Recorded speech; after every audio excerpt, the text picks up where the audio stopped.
Alright, Diablo players, let's go over it. Season 7's brand new items and legendaries, or essentially it's going to be your tempering recipes, as well as the brand new legendary aspects. But there are uniques in here as well. So starting right off, let's go over the ones that all of the classes can use, and we'll go into the individual classes.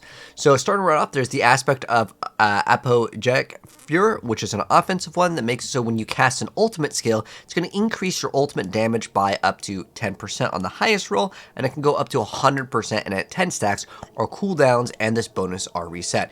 If you're running one of the Jaguar ultimates for the Spiritborn, that one can kind of reset on its own, and you may be able to get this quite a few times. And again, at 10 stacks, well, you're just going to be able to reset everything and do it all over again. This could be pretty cool. I think a lot of builds will actually really want to try to fit this in. If you want to maybe run a Rain of Arrows build, there's also the Death Trap Rogue build, where the whole build is just around that ultimate. Because remember, in Season 7, we're getting the abilities for ultimates to have multiple skill points into.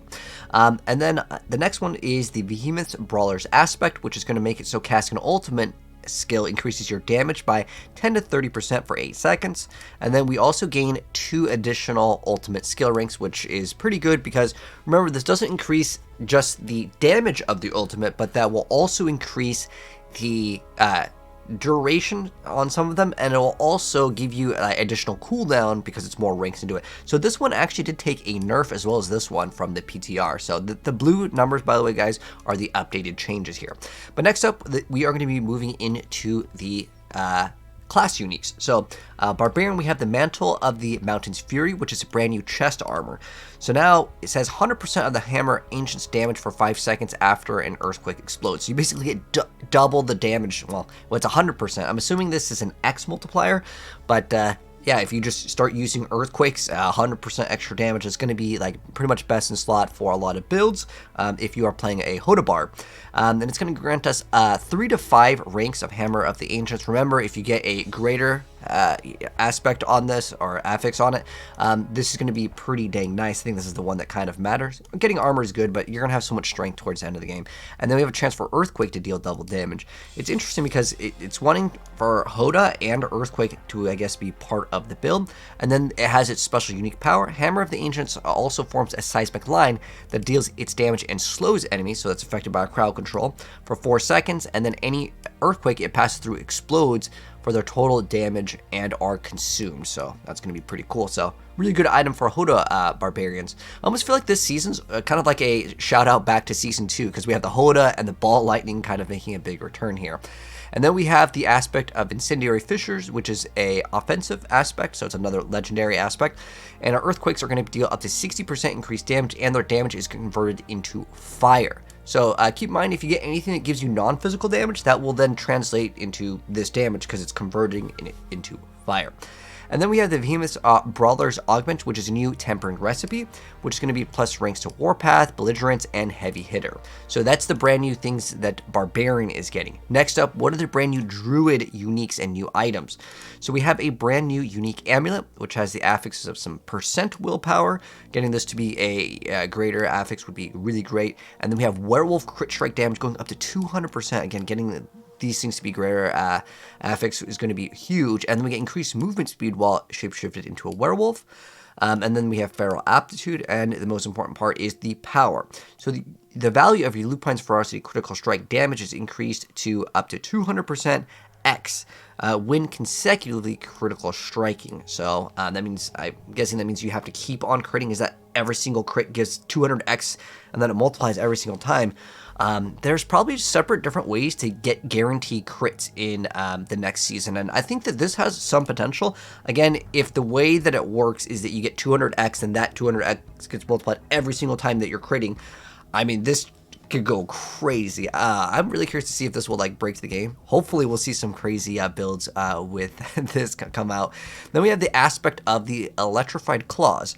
So shapeshifting into a new animal form causes lightning bolts to strike a nearby enemy, dealing lightning damage. Our lightning bolts deal 20 to 40% increased damage and stun for 2 seconds. So then you're affecting an enemy by crowd control.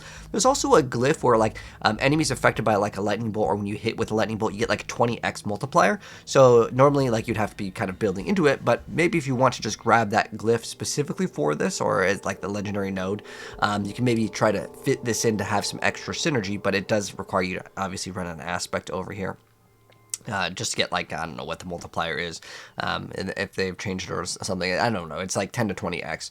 And then we have aspect of Wolf's Rain, and then casting a hurricane also spawns smaller hurricanes on your wolves for 8 seconds. These hurricanes deal 5 to 15x of the hurricane's damage for each active wolf. Now, I'm wondering if when you summon the wolves also, because there is like a rune that gives you more active wolves, I don't know if that one has like a limit. I believe it's like some sort of like lucky hit chance. If that one has no limit, I'm wondering if this could actually be pretty good. You could just have a wolf army build and then summon even more wolves with the rune word. And if those are going to count as summons, I mean, you can get a lot of damage with this. This is going to be cool. And then we have the Werewolf Fitness. There's a new weapon tempering recipe, which is more poison damage, werewolf attack speed, and werewolf critical chance. I believe we already had this. Like, we already had critical strike with, like, werewolf skills already. But nonetheless, it's just a new recipe here. It states, as far as Necromancer goes, there's going to be some unique pants over here. So the affixes are inherent. Casting Blood Wave fortifies you for 70% of your maximum life. That's a huge amount, 70%. Wow, that is insane. We have 300% ultimate damage. We have damage reduction while fortified. And then we have Blood Wave cooldown reduction, and then chance for Blood Wave to deal double damage. As far as I'm aware, this is actually going to be one of like the best builds in the entire game. It is getting nerfed from the PTR, but that was a build, I believe, that was doing 150s. So this is probably going to be, I'm assuming it's going to be like one of the best in the game. And its powers, it forms a new wave on each side of you, and then both waves converge at your feet, pulling in surrounding enemies, exploding for damage. Each time an enemy is hit by a wave, they take increased damage from your blood waves, up to 300% in total. Well, and then you got another 300% multiplier here. I mean, dude, these numbers, we're straight up moving into Diablo 3 numbers here. And the more that I look at Diablo 4, I'm kind of just impressed every time these numbers go up hundreds of times. I mean, again, just with these two alone, that's 600. That's not even counting a greater affix rolled on this, which, again, remember, that's like 50% bonus. So you get like, what is that, 450? That's 750% damage in one item. Again, unheard of numbers until now. And then you also have chance for double damage. This is crazy, man.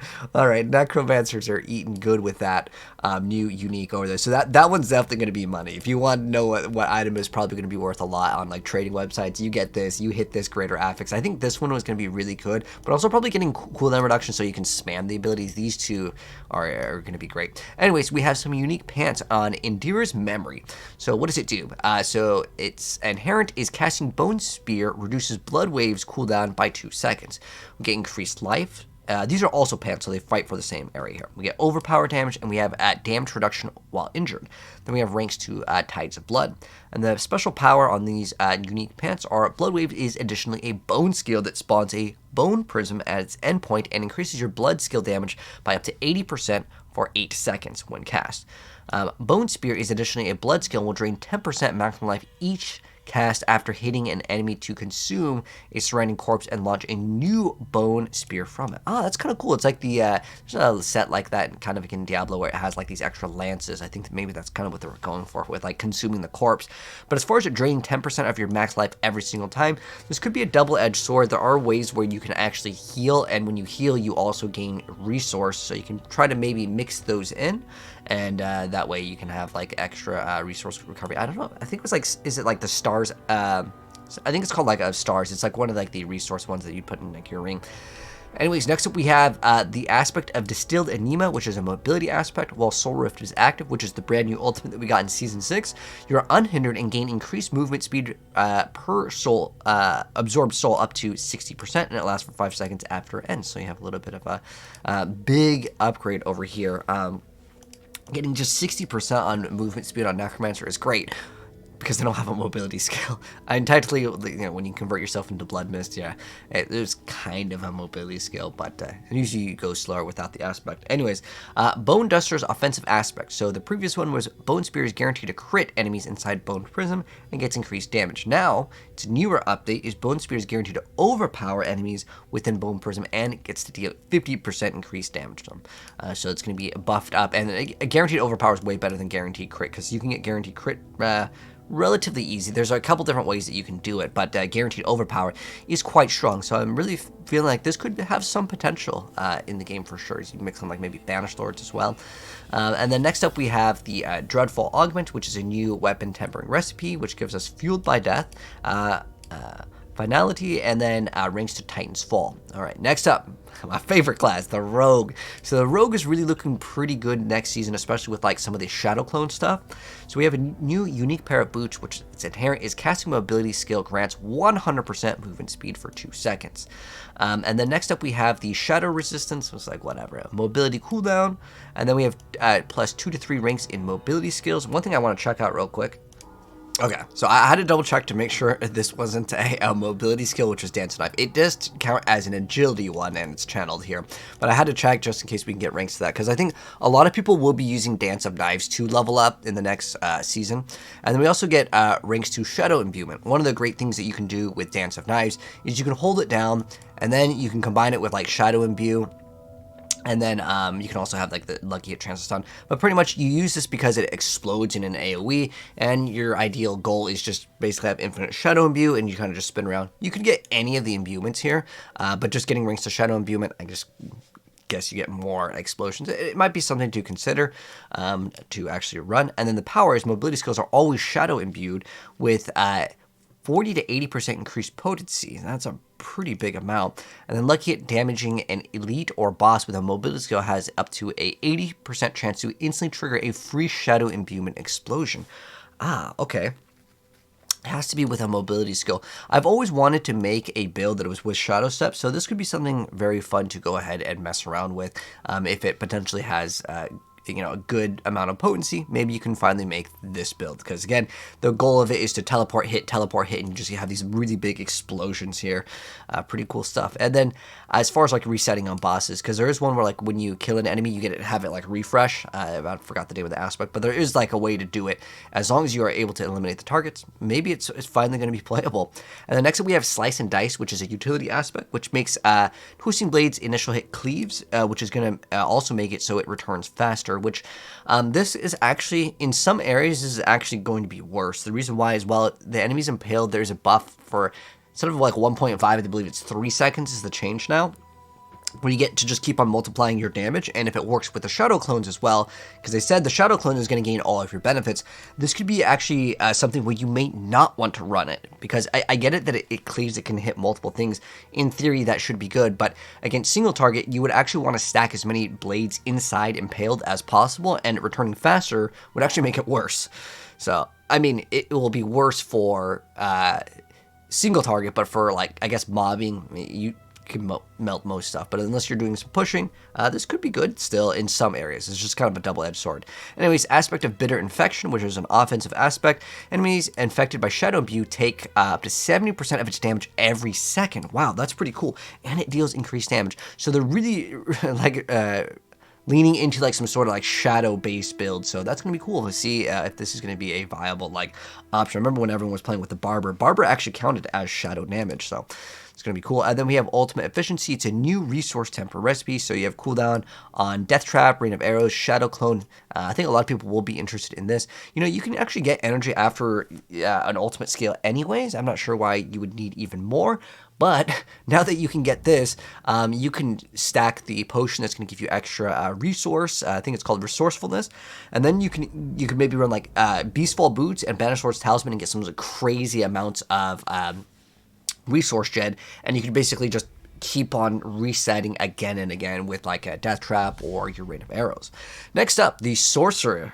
So right now we have 2 unique focuses. So first off, this is going to be in your, again, it's your offhand. So the affixes over here, the inherent is it replaces all chance to summon additional ball lightning affixes with chance to summon a super ball lightning. And it gives you plus 1 to 2 ranks of ball lightning. And then we also get projectile speed of the ball lightning. We get increased critical strike damage. And then we have a chance for ball lightning projectiles cast twice is converted to chance to cast a super ball lightning. So if you get this on your weapons and stuff, basically it's just going to convert it into chance to cast the super ball lightning. And it tells us what super ball lightning does. Basically it kind of explodes and hits him behind. But the ball lightning splashes on contact for 100x increased damage, and it stuns enemy for 1 second. if it reaches its maximum range. So I'm not sure if this 100x only applies to its maximum range, because if we look at this and then we add this to the 125%, I mean, that's 225. And I was mathematically calculating it because they were showing this over on the live stream. I think the spitting one should numerically be better if this needs to register. If this doesn't need to register, then I think this one is like pretty viable. And the whole, if it reaches maximum range, just refers to its stun. But I don't know if it has to get maximum range to get the 100x. I don't know if it like gradually builds up or exactly how it works, but we'll have to wait and see how that registers. And then there's also a unique focus over here. So this is the one that I think most people will be interested in. So you can actually cast Ball Lightning while you are moving, which is going to be nice for quality of life. And then after casting a defensive skill, we get some sort of damage reduction per Ball Lightning. And then we get increased attack speed after using a defensive skill. And then we have 1 to 2 ranks of Ball Lightning. And then on top of that, we have a chance for it to cast an additional time. Now, this one isn't going to force it to become a Super Ball Lightning, because remember, the Super Ball Lightnings get 125. I'm guessing this is probably supposed to be an X damage over here. Otherwise, it's just going to be blown out of the water by this one over here, because this one gives us a 140 to 180 damage. Now, it creates a static field around you. So assuming the static field doesn't count as Ball Lightning, all the Ball Lightning like ranks wouldn't really matter. But it says 140 to 80 damage per active Ball Lightning, and it also grants us unhindered while the field is active. So I'm not sure if this is going to do insane amounts of damage, or if the Ball Lightning is part of the damage, or if this counts as Ball Lightning. It's because it's created from it. So a lot of these things with Diablo, I'll be honest, that's why I was really hesitant on making like a best build of the season, because there's just so many things that like, how does this interaction work, right? That we may not know. But next up, though, we have the aspect of the Mind Awakening utility, which makes so casting a Pyromancy skill immobilizes enemies. Casting a Shock skill grants a burst of movement speed, which is like that works with teleport, right? And then a Frost skill is going to grant you a barrier. And then while enlightened, each skill grants all benefits. Okay, pretty cool. So I'm gonna have to read what is enlightened? Is this like some new like tag where you get each skill grants all of its benefits? Huh. I mean, I'm hoping that like you can just get all of them. Is it like where you're only allowed to have like one at a time? Because like this one is actually pretty good if you're just spamming. I mean, overall, every time you use teleport, you get a big burst of movement speed. If you want like some sort of like, you know, area where it could be in like, because it's utility, right? You can put it in your like boots or gloves or chest piece, right? For utility, I think that this has kind of cool potential, but like obviously it doesn't give you damage, so more likely people won't want to run it at the end game. But for the earlier stages, if you're having survivability problems, I think this is a great thing to have. And then next up we have Prismatic Augments Tempering Recipe. So we have chance for Ice Blades to cast twice, and it has been removed from the Conjuration Augment, so they kind of moved it. Okay, it doesn't really matter. And then chance for Inferno to deal double damage. This has been removed for the Pyromancy Augments. Oh, so it's just straight up removed? Is it to something? Did they put it to something else? Okay. Then we have ranks to shocking aspect over here. So those are the brand new items. And looking at these, I'm curious to know which ones are you guys the most excited about, and which class do you guys actually plan to play now that maybe you've seen these, if your mind has actually changed. I definitely want to go rogue. There's so many cool ideas that I have with it. And then I definitely want to try the Shadow Step rogue. This is something, again, I've wanted to make it for so long, and it pretty much sucked every single season. But now maybe, again, with Diablo, it's kind of hard to tell. It's a lot of times the best stuff is like unintended interactions that makes the game a lot more fun. Like Hoda, Ball Lightning, those builds, guys, were never really meant to do that much damage. The reason why people don't play them anymore is because they fixed them. But now they're getting buffed, and hopefully the game is more properly like set up, and these are going to be like the best things to run. I think Barbarian's definitely going to be playing Hoda. I definitely think we're going back to like Season 2 again. Ball Lightning and Hoda is what people want to play, and then like Twisting Blade has been good for a while until they like shut it down. Anyways, that's going to wrap it up. If you guys enjoyed it, drop a like on it. Check out the pin. There's a lot more videos for this, and I'll update you guys on even more videos before the season comes out, and then we'll maybe talk about a tier list very soon, Kappa. Anyways, take care.